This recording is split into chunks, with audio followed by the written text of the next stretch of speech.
పడుతుంది. మూడవ భాగం దగ్గరికి వెళ్దాం. యోబు గ్రంథం 1వ అధ్యాయం 21వ వచనం. నేను నా తల్లి గర్భంలో నుండి దిగంబరినే వచ్చి తిని దిగంబరిన ఎక్కడికి తిరిగి వెళ్ళదు. యెహోవా ఇచ్చెను, యెహోవా తీసుకొని పోయాను, యెహోవా నామమునకు స్తుతి కలుగును గాక. ఇచ్చినందుకు స్తుతిస్తారు. చాలా మంది క్రైస్తవ సమాజంలో విశ్వాసులు చేస్తున్నది అదే. కొంతమంది దేవుని బాగా రుచించిన వారు, భక్తిలో విశ్వాసంలో పైకెక్కి వెళుతున్నవారు స్తుతించే క్రమంలో కొనసాగుతున్నారు. అయితే యోబు జీవితంలో మరొక అద్భుతమైన మెట్టు కనిపిస్తూ ఉంటది. యోబు జీవితంలో కాదు, భక్తుల జీవితంలో. అదే 63వ కీర్తనలో మనం అదే మాట మళ్ళా చదువుకుంటాం. భక్తుల జీవితంలో ఈ పరిపక్వత కనిపిస్తుంది. యెహోవా ఇచ్చెను, యెహోవా తీసుకొని పోయాను, యెహోవా నామమునకు స్తుతి కలుగును గాక అన్నాడు. మూడవ భాగం ఏమిటంటే దేవుడు తీసుకొని పోయినందుకు స్తుతిస్తున్నాడు. యోబు దగ్గర నుంచి అన్నిటినీ దేవుడు తీసివేసినందుకు యోబు స్తుతిస్తున్నాడు. దీన్ని ఏమంటామంటే రుణమనం, క్రమమనం. ఇది గుణం. లోపల దేవుణ్ణి స్తుతించే గుణం ఉంది. ఉన్నా పోయినా, ఆస్తి నాతో ఉన్నా లేకపోయినా, యవనస్తులను చూచి దాక్కున్నారన్నాడు. ఇదే యోబు గ్రంథంలో. ఇప్పుడు మీరు నన్ను చూచి ఎగతాళి చేయించున్నారన్నాడు. వయసు కలిగిన వారు, వృద్ధాప్యంలో ఉన్నవారు, ముసలివారు నన్ను చూచి లేస్తున్నారు. ఇప్పుడు మీరు ప్రశ్నలతో నన్ను ఎక్కిరిస్తూ ఉన్నారు. నా యథార్థతను ప్రశ్నిస్తున్నారు, నా న్యాయమైన జీవితాన్ని ప్రశ్నిస్తున్నారు. దేవునికి తెలుసు, కానీ మీరు నన్ను వెక్కిరిస్తున్నారు. ఇదిగో ఇక్కడ బూడిదలో కూర్చున్నాను అంటూ ఉంటాడు. లోపల దేవుని స్తుతించే గుణం ఉంది కాబట్టి దేవుడు తీసుకొని పోయినా దేవుని నామమునకే స్తుతి కలుగును గాక అంటాడు. వచనాన్ని మనం చాలా తేలిగ్గా తీసి పడేస్తాం కదా. మొదటి అధ్యాయంలో ఆ వచనానికి ఒక బరువు ఉంది. 13వ వచనం నుంచి 19వ వచనం వరకు మనం చదువుకుంటూ వెళ్తే ఇది సమయం కాదు. ఒకానొక దినమున ఆ అన్నదమ్ములు, అక్క చెల్లెలు అందరూ కలిసి అన్న ఇంటిలో భోజనానికి కూర్చున్నారు. పొలములో ఆవులు, గాడిదలు కలిసి మేస్తా ఉన్నాయి. వాటిని పనివారు కాస్తున్నారు. శబాయిలు వచ్చి వాటిని పట్టుకెళ్లారు, పనివారిని కత్తితో చంపారు. ఒక మాట నేను చదవాలి. 14వ వచనం. ఎద్దులు నాగలి దున్నుచు, గాడిదలు వాటి సమీపమున మేయుచుండగా శబాయిలు వాటి మీద పడి వాటిని పట్టుకొని పోయి. కొన్ని ముక్కలు అట్లా పట్టుకుందాం, ముందుకెళ్ళిపోదాం, త్వరగా ముగించుకుందాం. వాటి మీద పడిన తరువాత గుణం ఉంది కాబట్టి ఇప్పుడు ఎవరికి స్తుతి చెల్లిస్తున్నాడు? యెహోవాకు స్తుతి అంటున్నాడు. కిందకి వెళదామా? 15వ వచనం. ఖడ్గముతో పనివారిని హతము చేసిరి. ఖడ్గము కుటుంబం మీద ఉంది, ఖడ్గము ఆస్తి మీద ఉంది. ఇప్పుడు ఎవరికి స్తుతి? యెహోవా నామమునకు స్తుతి. కిందకి వెళదామా? నేను ఇది తెలియజేయుటకు నేను ఒక్కడనే తప్పించుకొని వచ్చాను. 4 సమూహాల దగ్గర ఒకే ఒక్కడు మిగిలాడు. పనివారందరిలో ఎంతమంది మిగిలినట్టు? 4. బహుమంది పనివారు అందరూ చనిపోయారు, ఖడ్గముతో చంపబడ్డారు. 4 మాత్రమే ఉన్నారు. ఇప్పుడు ఎవరికి స్తుతి?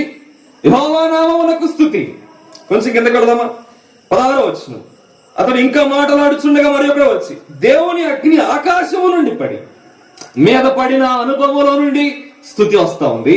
ఆస్తి మీద ఖడ్గం ఉంటే స్తుతి వస్తా ఉంది. దేవుని అగ్ని ఆకాశము నుండి మీద పడుతుంటే స్తుతి వస్తా ఉంది.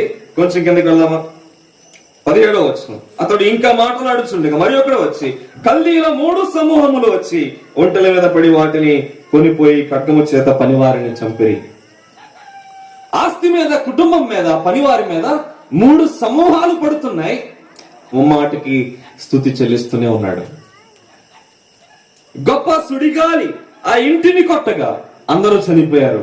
నీ పిల్లలే అందరూ చనిపోయారు అంటే అప్పుడు లేచాడు, వస్త్రాన్ని చింపుకొని అదే మాట. ఏమని? యెహోవా ఇచ్చెను, యెహోవా తీసుకొని పోయాను, యెహోవా నామమునకు స్తుతి కలుగును గాక. ఇది భక్తుల జీవితంలోని దేవుని స్తుతించిన శైలి. మనం మన జీవితాల్లో ఎక్కడో ఉండుంటాం. ఆఖరికి రుణముగా ఉన్న స్తుతి కూడా చెల్లించకుండా మన భక్తి జీవితంలో కొన్ని సంవత్సరాలు గడిచి ముందుకు వచ్చుంటాం. దేవుడు ఇచ్చినందుకు స్తుతించడం అది రుణం, దేవుడు ఉంచినందుకు స్తుతించడం అది ఒక క్రమం, దేవుడు తీసుకొని పోయినా స్తుతించడం భక్తుని జీవితంలో గుణముగా మిగలాలి. కూర్చున్న మనం అందరం క్రైస్తవులమే కాబట్టి ఈ భాగం మనకందరికీ ఒక హెచ్చరికగా ఉండును గాక. గుణముందా? స్తుతించే గుణముందా? క్రమమే లేదు, రుణమే తీరలేదు. ఇంకా దేవుని స్తుతించేది ఎప్పుడు? క్రొత్త మాటలతో దేవుని ఆరాధించేది ఎప్పుడు? నూతనత్వముతో, తాజాతనముతో సంఘంలో కలిసి దేవుని స్తుతించేది ఎప్పుడు? దేవుడు చేసిన మేళ్లకు కుటుంబంలో స్తుతి కూడి పెట్టుకునేది ఎప్పుడు? నూతనత్వముతో ఇదిగో ఉన్నాయి ప్రభువా, ఇది ఇచ్చావు కాదు కాదు, వాటిల్లో నుంచి దేవుని చూచిన వైనాన్ని పరిపక్వత చెందిన మనం అర్థం చేసుకొని ఎప్పుడు స్తుతించగలం? నీ దీపం, నీ తేజం, నీ రహస్యం ఇంకా అదేంటో నాకు తెలీదు, ఏదో మొత్తానికి నా గుడారం మీద ఉంది అంటున్నాడు. ఇలా ఎప్పుడైనా స్తుతించావా? భక్తుని జీవితంలో ఒక గుణం ఉంది. కుటుంబం మీద, ఆస్తి మీద, తనకున్న అన్నిటి మీద ఏం పడుతున్నాయి? ఎవరు వచ్చారో ఏం తీసుకుపోయారో పక్కన పెట్టండి. కొన్ని మాటలు అక్కడ కనపడుతూ ఉన్నాయి స్పష్టంగా. మీద పడి ఖడ్గము చేత చంపి పట్టుకొని పోయి సుడిగాలి కొట్టగా 3 సమూహాలు మీద పడి తీసుకొని వెళ్ళిపోగా, ఇలాంటి పరిస్థితుల్లో యోబు దేవుని స్తుతించాడు. అంతటా పోయినా కానీ దేవుని స్తుతించాడు. ఇదే మనం కొన్ని సంవత్సరాలుగా మనకు తెలిసిన మాట. కానీ ఆ పదాల బరువును అర్థం చేసుకోగలరు. అప్పుడు చించాడు తన వస్త్రాన్ని, చింపుకొని లేచి బూడిదలో కూర్చొని తిరిగి అదే మాట మాట్లాడుతున్నాడు. యెహోవా తీసుకొని పోయాను, యెహోవా నామమునకు స్తుతి కలుగును గాక అన్నాడు. ఇది యోబు జీవితంలో గుణం.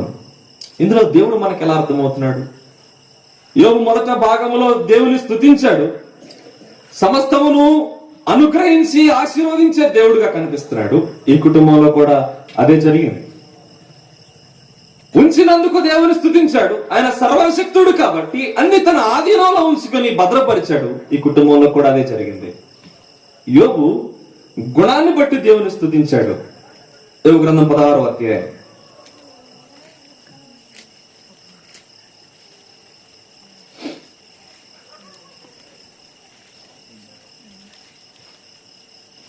12వ వచనం. నేను నెమ్మదిగా నుంటిని, అయితే ఆయన నన్ను ముక్కలు చెక్కలుగా చేసి ఉన్నాడు, మెడ పట్టుకొని విదిలించి నన్ను తుత్తినీలుగా చేసి ఉన్నాడు, తనకు నన్ను గురిదిబ్బగా నిలిపి ఉన్నాడు. యోబు తన జీవితాన్ని జ్ఞాపకం చేసుకుంటూ తీసుకుని వెళ్ళిపోయిన సందర్భం గురించి మాట్లాడుతున్నాడు. ఇప్పుడు నేనేమయ్యాను? ముక్కలు చెక్కలయ్యాను, విరిగిపోయాను, మెడ పట్టుకొని నన్ను దేవుడే విదిలించాడు. కింద ఒక మాట పట్టుకోండి, ఆ మాటకు ఒక అద్భుతమైన మాటను తర్వాత మనం ధ్యానం చేద్దాం. తనకు నన్ను గురిదిబ్బగా నిలిపి ఉన్నాడు. ఈ మాట చెప్తూ దేవుని గురించి ఈ సందర్భంలో యోబు ఎలా అర్థం చేసుకున్నాడు తెలుసా? అదే గ్రంథంలో నుంచి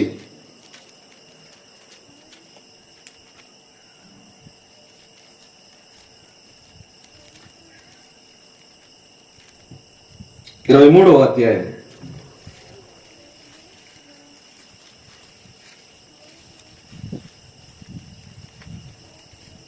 13వ వచనం. అయితే ఆయన ఏక మనస్సు గలవాడు, ఆయనను మార్చగలవాడెవడు? ఆయన తనకిష్టమైనది ఏదో అదే చేయను, నాకు విధింపబడిన దానిని ఆయన నెరవేర్చును. అట్టి పనులను ఆయన అనేకముగా జరిగించువాడై ఉన్నాడు. ఆయన తనకిష్టమైనది ఏదో అదే చేయను. దేవుడు ఆ సందర్భంలో యోబుకి ఎలా అర్థమయ్యాడంటే, ఆయన ఇష్టం వచ్చింది ఆయన చేసుకుంటాడు, యెహోవా నామమునకు స్తుతి కలుగును గాక. దేవుడు సార్వభౌమాధికారి అని యోబు గుర్తించాడు. మొదటి భాగంలో సమస్తం ఇచ్చిన వాడుగా గుర్తించాడు, అందుకు రుణస్థుడనని గుర్తించి స్తుతించాడు. రెండవ భాగంలో సర్వశక్తుడిగా దేవుడుండి అన్నిటినీ కాపాడినందుకు తన క్రమమైన జీవితంలో క్రమమైన స్థుతిని దేవునికి చెల్లించాడు. మూడవ భాగంలో దేవుడు సార్వభౌమాధికారి అని, నన్ను విదిలించిన, నా మెడపట్టి నన్ను విదిలించిన, ముక్కలు చెక్కలుగా చేసిన, యెహోవా సుడిగాలి అన్నాడు, దేవుని అగ్ని అన్నాడు. దేవుడే నన్ను బాధించాడు, వారు బాధించారు, 3 సమూహములుగా వచ్చారు, ఖడ్గము నా మీద పడింది. కానీ అక్కడ దేవుడు ఎవరు? ఆయన తనకిష్టమైన దాన్ని జరిగించేవాడు. దానియేలు గ్రంథంలో ఇలా మనం మాట్లాడుకుంటాం కదా, ఆయన చెయ్యి పట్టుకొని నీవేమి చేస్తున్నావు అని ప్రశ్నించగలిగిన వాడు ఎవడైనా ఉన్నాడా? దేవుడు సార్వభౌమాధికారి అయిన దేవుడు, అది యోబుకు అర్థమైంది. అది అర్థమై నువ్వు తీసుకొని పోయావు గనుక నేను నీకే స్తుతి చెల్లిస్తున్నాను అన్నాడు. ఈ సందర్భంలో ఖచ్చితంగా ఆ వచనాన్ని చదవాలి. యోబు గ్రంథం 2వ అధ్యాయం. భార్య వచ్చి ఒక మాట అంటది, ఏమని? 2వ అధ్యాయం 9వ వచనం. అతని భార్య వచ్చి, నీవు ఇంకనూ యథార్థతను వదలకయ్యుందువా, దేవుని దూషించి మరణము కమ్మనెను.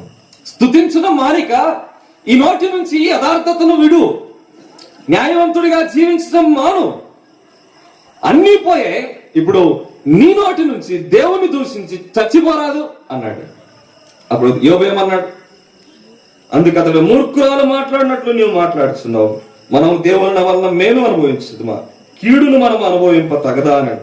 ఈ సంగతులలో ఏ విషయం అందును యోబు నోటి మాటతోనైనా పాపం చేయలేదు. మొదటి అధ్యాయం 22వ వచనం. దేవుడు అన్యాయము చేసినని చెప్పలేదు. ఏ విషయం అందును యోబు పాపం చేయలేదు. స్తుతి కొనసాగుతానే ఉంది. నోటి నుండి దూషణ మాటలు రావడానికి, ఎవరిని దూషించడానికి? దేవుణ్ణి దూషించడానికి అనేక అవకాశాలు ఉన్నాయి. భార్య ప్రేరేపిస్తా ఉంది, దూషించి చచ్చిపోరాదు. నోటి మాటతో పాపం చేయలేదు. పాపం చేయకుండా ఏం చేస్తున్నాడు? దూషించకుండా ఏం జరిగిస్తున్నాడంటే, అదిగో వెనక్కి వెళితే యోబు జీవితంలో ఒక క్రమం ఉంది. అరుణోదయమున లేస్తాడు, దేవుని స్తుతిస్తాడు. యోబు జీవితంలో అరుణం ఉంది.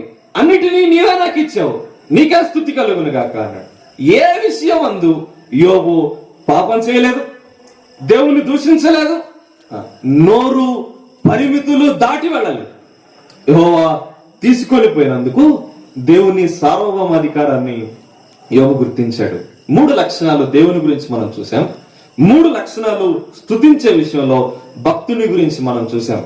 దేవుడు సమస్తమును అనుగ్రహించి సర్వశక్తి కలిగి అన్నిటినీ కాపాడుతూ తన చిత్తము చొప్పున, తన ఇష్టము చొప్పున భూమి మీద తన ఇష్టాన్ని నెరవేర్చుకుంటూ పోతూ ఉండేవాడు. శ్రమ కలిగిందా, బాధ కలిగిందా, దుఃఖము కుటుంబంలో ఉందా? అయితే ఒక మాట ఏం జ్ఞాపకం చేసుకోవాలి? దేవుడు తనకిష్టమైన దానిని జరిగించుకుంటూ పోతాడు. నా మెడపట్టి విదిలించాడు, ఆ మాట చెప్తూ అదే మాట చెప్తున్నాడు. దేవుడు తనకిష్టమైన దాన్ని చేసుకుంటూ పోతాడు అని. యెహోవా తీసుకుని పోయినందుకు స్తుతి.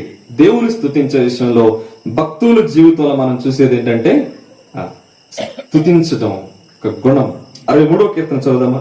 ఈ సందర్భంలో దావీదు ఖచ్చితంగా చాలా సార్లు గుర్తొస్తా ఉన్నాడు. వేకోనే స్తుతిస్తానన్నాడు. క్రమము దావీదు జీవితంలో చూస్తున్నాం. నీ బలము నీ ప్రభావము చూడవలన అన్నాడు. అన్నిటినీ ఇచ్చావన్నాడు.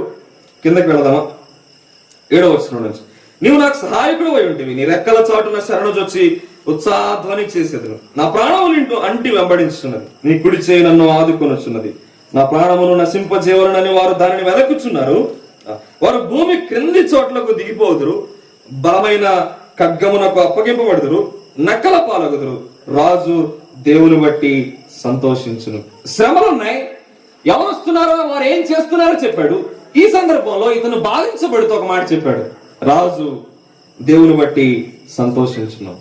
ఇది భక్తుల జీవితాలలో ఉన్న గుణం. నీ జీవితంలో దేవుని స్తుతించి ఎంతకాలమైంది? దేవుని స్తుతించడం రుణమని అర్థమవుతుందా? దేవుడు నీకు చాలా ఇచ్చాడు. సర్వజీవులను పోషిస్తున్నాడు, నీ ఆస్తిని భద్రపరుస్తున్నాడు, నీ పిల్లలు నేటికి నీతోనే ఉన్నారు, నీ పరువు ప్రతిష్టలు నీతోనే ఉన్నాయి, అన్నిటినీ కాపాడుతూ ఉన్నాడు.